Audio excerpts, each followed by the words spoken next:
Un juge va missionner la sauvegarde 13 pour enquêter pendant 6 mois. Ce qui sera surprenant, c'est qu'aucune de mes déclarations ne sera exacte. Ils citeront des phrases que je n'ai jamais déclarées. Mais mes inquiétudes se portent surtout sur une agression sexuelle dans la famille, chez les grands-parents. Je sais qu'en me séparant de Christelle, Jennifer sera élevée par ses grands-parents et ça ne me rassure pas du tout. Cela ne figurera jamais nulle part. Malheureusement, en juin 2014, je crains le pire.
Après ces événements, je retourne voir la sauvegarde 13 et je leur demande pourquoi les propos concernant les agressions sexuelles dans la famille ont été supprimés et pourquoi m'accusent-ils de rester responsable du désordre familial. Voici la réponse. Rapport, puisque c'est moi qui suis responsable des problèmes de Jennifer, c'est marqué noir sur blanc. Je suis le responsable du désordre familial. Non, non, j'ai pas lu ça. C'est marqué. Ça me semble, Je l'ai lu. j'ai certainement pas lu que vous étiez responsable du désordre familial. C'est pas Ah oui? bien.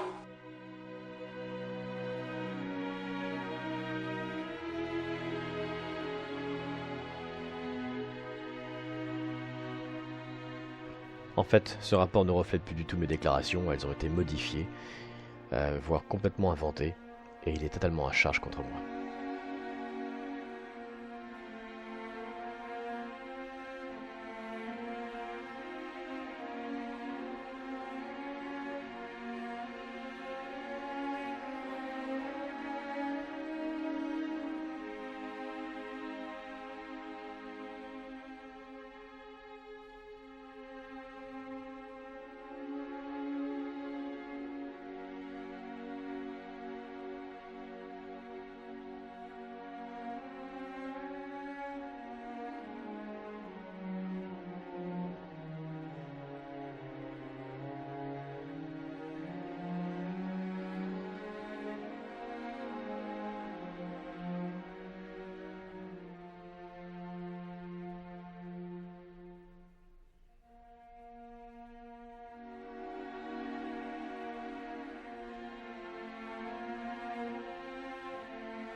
Le bleu là, c'est qui l'a fait à ton genou? À moi, Qui c'est qui l'a fait à toi? c'est la cuillère. C'est la cuillère? Et elle a tapé avec quoi pour faire ça? Avec la cuillère, boum, boum, boum, boum, boum. Ah bon? Elle a fait comme ça? Mais pourquoi t'avais pas été sage? T'avais pas été sage? Non, Qu'est-ce que t'avais fait? une grosse bêtise. T'avais fait quoi comme grosse bêtise? Je vais une patate. Hein, oui, je vais te montrer après. Qu'est-ce que tu as fait comme grosse bêtise? J'ai fait une cochonne.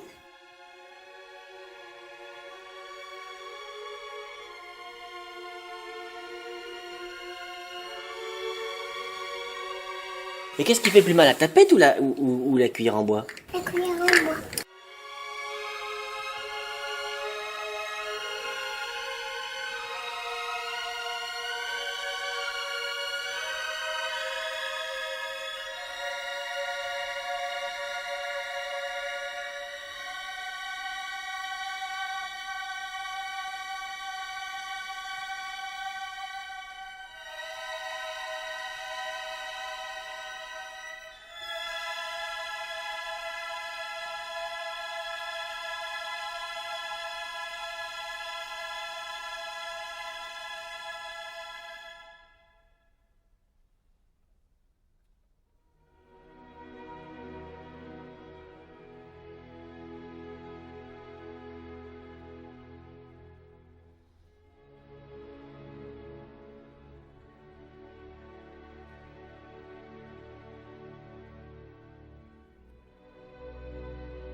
Qu'est-ce qu'elle a dit, maman, sur les chaussures?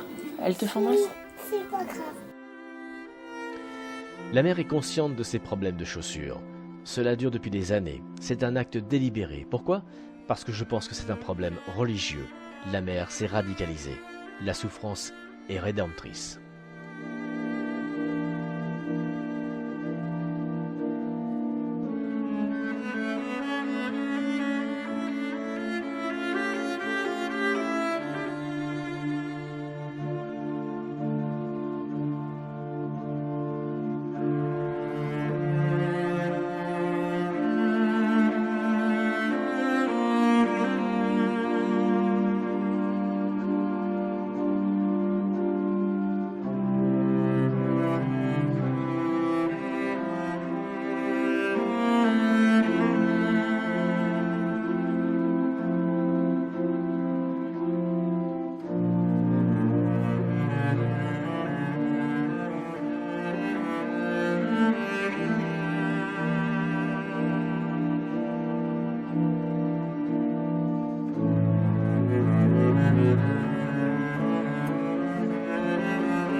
Je découvre dans un résumé, dans un compte-rendu, que Jennifer m'aurait accusé de la mettre nue dans sa chambre. Voici le document. Un document de l'Académie de 2016 relatant des faits d'octobre 2017. Mais ça, c'est passé inaperçu. Non seulement Jennifer va nier les faits, mais voici ce que va déclarer la TSEM quand je lui poserai la question. De quoi quand ça s'est passé là? Parce que moi, quand je lui ai Ah non, elle est dans la cour aussi. dans la cour aussi. Oui. Et on lui aurait posé la question, mais pourquoi Moi je tu sais fais qu'elle ça m'avait dit la réponse. Moi je sais qu'elle m'avait dit à maman. Parce que c'est Après, moi c'était pas se déshabiller, c'était se toucher.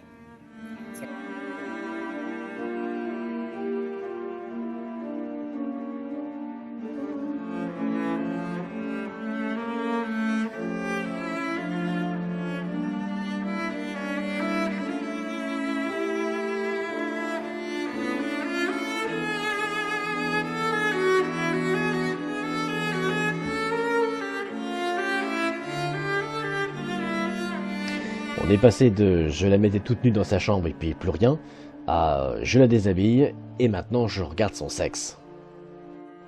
Ayant pris connaissance dans le dossier du juge de certaines accusations en mon encontre, je décide de demander à Jennifer à qui elle aurait pu raconter de telles choses. Et là, sa réponse est assez intéressante.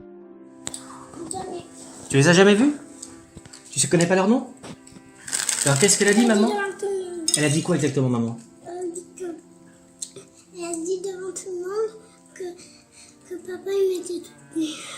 Que papa il te mettait toute nue. Où ça? Dans ma chambre. Dans ta chambre. Mais toi, tu l'as dit à l'école? Hein? Tu l'as jamais dit à personne? Mais dis-moi parce que le geste, je veux savoir. Non. Même pas à Mélanie, même pas à quelqu'un d'autre. Non. T'as jamais dit que je te mettais toute nue dans ta chambre? Non. Mais maman, elle l'a dit à qui? Tu sais à qui elle l'a dit? Des gens que tu connaissais? Tu les connaissais pas? Non. Et t'étais avec elle? Tu les as vus ces gens-là? C'est des messieurs, des mesdames? Non? Ils étaient chez papy et mamie. Elle l'a dit chez papy et mamie? Nous savons maintenant que ce n'est ni la TSEM, ni la maîtresse qui ont remonté cette information. Alors qui a remonté cette information à la directrice? Et que Christelle a rencontré.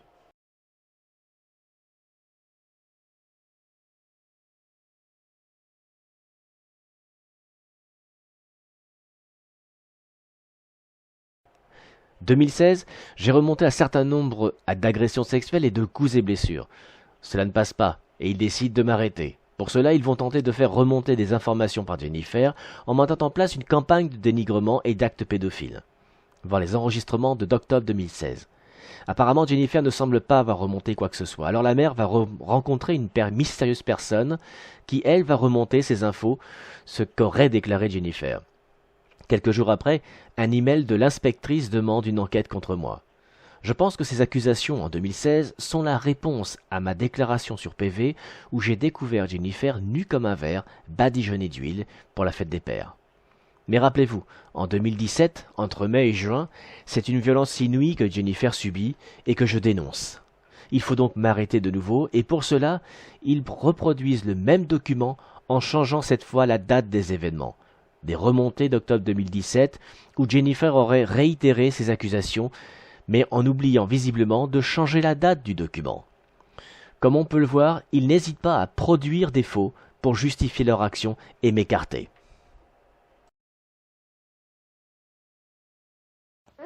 Qu'est-ce qu'elle disait, mamie? Oui. Oui. Et mamie et tout le monde. Tu veux dire mamie, maman, papy? Et aussi tonton Fred. Oui. Et aussi Tati Sandra. Bon, d'accord. Qu'est-ce qu'il disait? On disait que papa avait montré son zizi, mais c'est pas vrai. Que papa, il a montré son zizi? À qui? À qui? La personne. Ah bon, d'accord. C'est ce qu'ils ont... À toi? Ah bon, je montre mon zizi à tout le monde? C'est ce qu'ils ont dit? Oui, mais c'est pas vrai. Mais je sais, ma pétou, que c'est pas vrai. À partir de ce moment, j'ai compris que ils n'hésiteront pas à me faire taire par tous les moyens.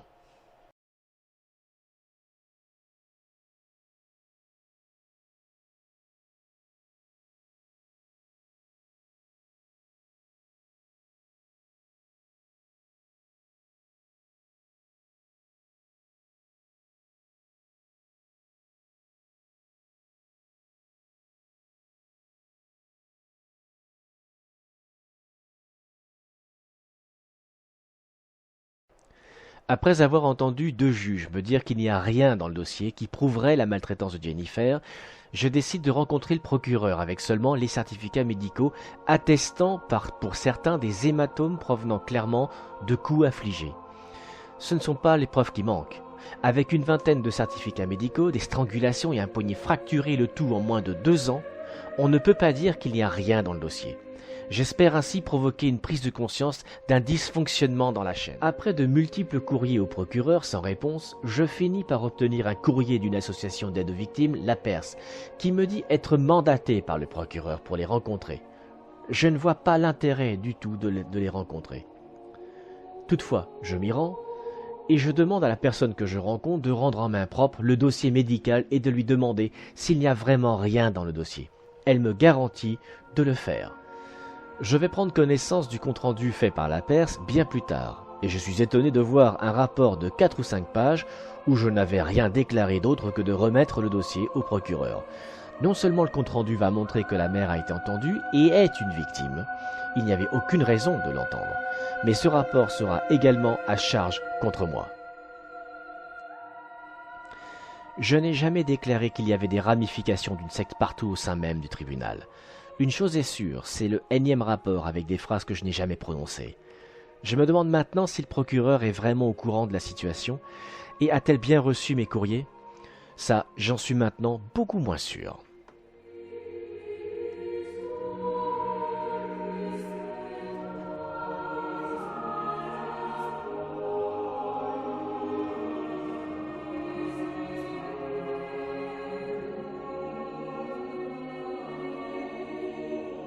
Le 16 décembre, je vois un psychologue pour des signes d'agression sexuelle. Une première visite et un entretien de l'enfant sera programmé. Une deuxième visite restera également programmée si la psychologue constate de possibles agressions. Et dans ce cas, un signalement sera fait au procureur. À la fin de la première séance, elle déclare que Jennifer a certainement subi des agressions sexuelles. Elle me propose donc un deuxième rendez-vous en janvier. À la deuxième séance, elle n'interrogera jamais Jennifer. Elle me posera des questions sur les associations, sur la procédure, sur le nom du juge, etc. et me rendra mon chèque qu'elle a au préalable endossé et me dira qu'elle ne peut strictement rien faire pour moi. Que s'est-il passé entre Noël et le jour de l'an ? A-t-elle été en contact avec une personne ? A-t-elle été menacée ? On ne le saura jamais.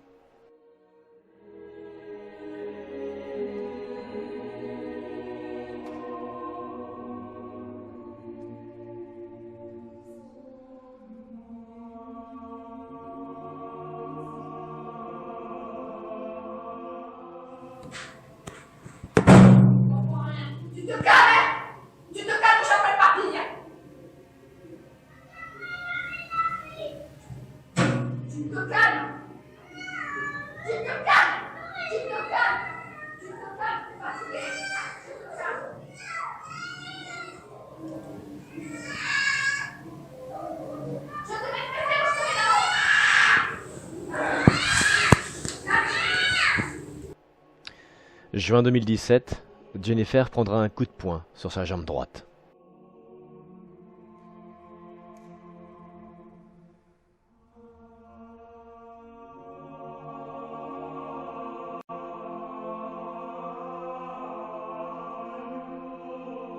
Maman, Masco, mamie est venue me rechercher, ils m'ont emporté chez eux, et puis après ils vont se occuper de moi, et après Mais ils m'ont rendu à maman. alors d'accord, donc maman, elle t'a acheté par terre et tu m'as dit après une chose qui t'a choqué. Ils m'ont même pas rendu à maman, ils m'ont laissé toute seule ici avec eux. T'es resté la semaine avec mamie? Et papy, T'as pas vu maman de la semaine? non, Ah bon? j'ai pas vu maman. Donc ils t'ont gardé toute la semaine. Et ce qui t'a choqué, tu m'as dit, c'est qu'elle avait secoué la tête et puis elle t'a ramassé ou pas? Non. Elle t'a pas ramassé? Qui? Maman. Non. Et donc là, qu'est-ce qu'elle a fait? Elle a fait quoi après? Elle était tellement en colère? Oui. Et tu te rappelles pourquoi elle est en colère? Et tu sais où elle m'a jeté? Non. Dans les orties. Mais c'était dans l'appartement. Non, c'était dehors, je t'avais dit. C'était dehors? et elle m'a jeté dans les orties. Pourquoi? Pourquoi? Qu'est-ce qui s'est... Mamie, elle a voulu me ramasser, elle a pas réussi, elle s'est piquée, et papy s'est pas piqué. Mais t'étais tombé dans les orties? Mais, et qu'est-ce qui s'est... Pourquoi elle t'avait jeté dans les orties? Qu'est-ce quel était le problème? Tu t'en rappelles? Non. Tu te rappelles plus pourquoi? Non. Et tu vas faire quoi là? Rien du tout. Pourquoi t'as pris ton portable là? Bah parce que je le prends avec moi, quelquefois si quelqu'un m'appelle, c'est pour ça. Et c'était dans les Antilles, mais à Bel Air ou ailleurs? Ailleurs. Où ça ailleurs? Non, à Bel Air. À Bel Air? Mamie, elle est vite venue en voiture. J'étais dans les orties. Et elle a pas voulu me toucher parce que c'était dans les orties. Elle savait qu'elle allait se piquer. Et papy, il a essayé, il s'est même pas piqué. Papy, il est venu te chercher dans les orties? Et tu sais, oui. j'avais plein de boutons sur le bras. Et j'avais très mal. D'accord. Et t'es resté plusieurs jours chez papy et mamie? Et t'as pas vu maman à ce moment-là? Et moi, je marchais plus. Et ben, papy, il m'a pris dans les bras, il m'a mis dans le siège et il m'a conduit jusqu'à la maison. Et après, il m'a réussi à occuper de moi. D'accord. Et après, t'es allé à l'hôpital ou pas? Non. Pas du tout? Si, j'étais à l'hôpital parce que l'hôpital, elle a fait ce qu'il fallait. Et après, elle m'a rendu dans les bras de papy. D'accord. Et papy, il a appelé l'ambulance. Et l'ambulance, elle est venue me chercher. Et après, C'est l'ambulance ou c'est lui qui t'a amené avec sa voiture? il a appelé l'ambulance Oui. avec le téléphone. Oui. Et l'ambulance, elle est venue me chercher. Et l'ambulance, après, tout à l'heure, elle avait appelé les pompiers. Et puis les pompiers, ils sont venus me chercher. C'est les pompiers qui sont venus te chercher? Oui, ils m'ont sauvée, j'étais malade. Et parce que j'étais tombée dans les orties. Et puis, ben, ils sont vite venus. Et ils sont vite venus me chercher. D'accord.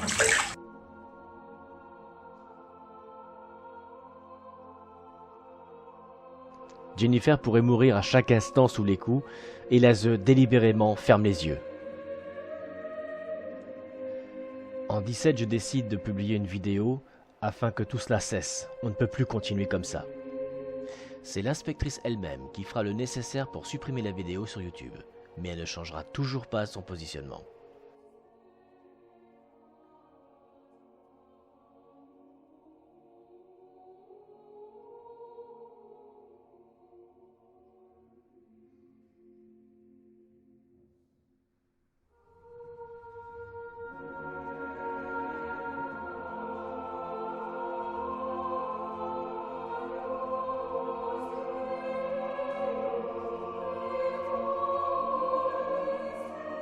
Pire, elle va demander maintenant des visites médiatisées de manière à m'écarter davantage et avoir le contrôle absolu sur Jennifer. Quant aux expertises psychiatriques, on sait sur quel bureau elles finissent et comment elles sont traitées. Jennifer sera placée sous la responsabilité de l'ASE avec hébergement chez la mère. Sur la demande de l'ASE, des premières visites médiatisées vont s'organiser à compter de 1 heure par semaine.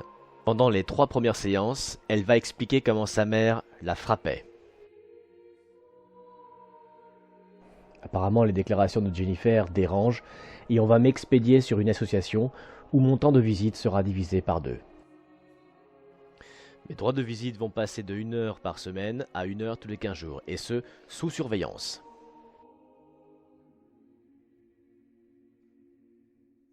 On a d'autres éléments qui peuvent nous mettre en alerte si tel est le cas que de déshabiller un enfant. Ça ne se fait pas. Et on ne le fera pas. Donc,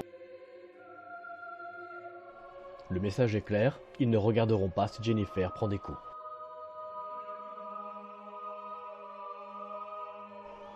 Et pourtant, avec les grosses chaleurs, pendant l'été 2018, les hématomes vont apparaître.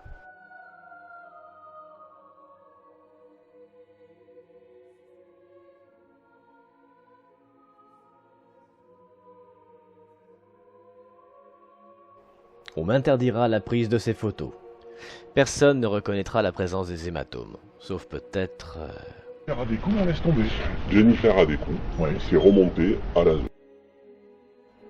Devant le juge, personne n'admettra la présence des hématomes pendant ces visites médiatisées.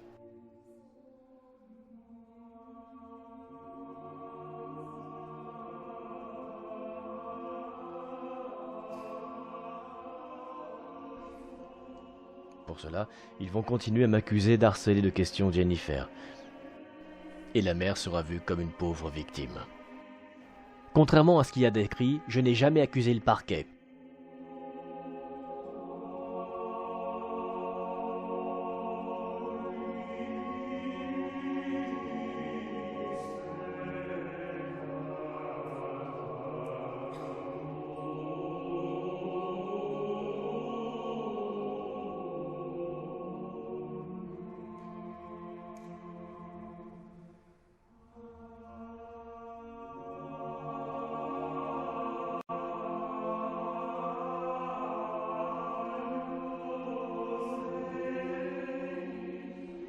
Ne supportant pas le fait d'avoir pu constater les hématomes, l'inspectrice, et nous savons maintenant que c'est l'inspectrice, va stopper ces visites médiatisées.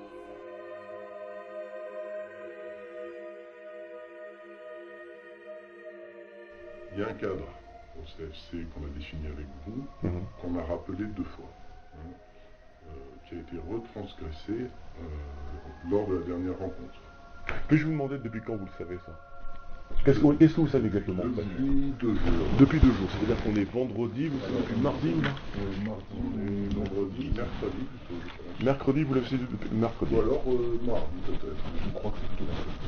Oui, parce que c'est mercredi, on a un coup de téléphone de l'inspectrice. Après, voilà, mais est-ce que vous reconnaissez avoir pris des photos? Tout à fait. Donc vous reconnaissez, bien sûr. Ce jour-là, vous avez pris des photos, mais pas des photos de bons moments en famille, mais non. des photos des traces. Bien sûr. Hein, voilà. Et c'est ce qui a déclenché le fait que vous soyez ici au départ, pour que vous ne le fassiez plus. Et c'est ce qui vous a été rappelé par 2 fois par nous. D'accord. Donc là, une 3e fois, nous on ne peut plus. On ne peut plus remplir la mission pour laquelle on est désigné. D'accord, qu'est-ce qui se passe dans ce cas-là? On va déjà suspendre.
C'est un petit peu dommage peut-être de rester focalisé sur les bleus parce que du coup ça gêne le reste, ça prive du reste de ce lien, vous voyez. Est-ce qu'on peut vraiment les oublier quand on voit C'est pas la question de les oublier, c'est la question que bon, voilà, Jennifer, elle n'est pas que ça, il n'y a pas que ça dans sa vie.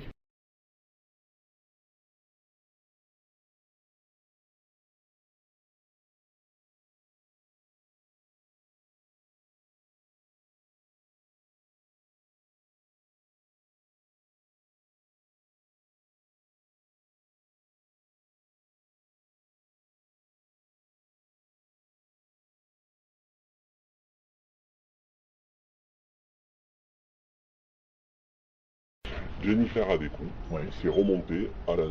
Moi, j'ai remonté à l'ASE, ils ont voulu se taire. Je sais pas, ils le savaient. Ils le savaient qu'il y avait des bleus.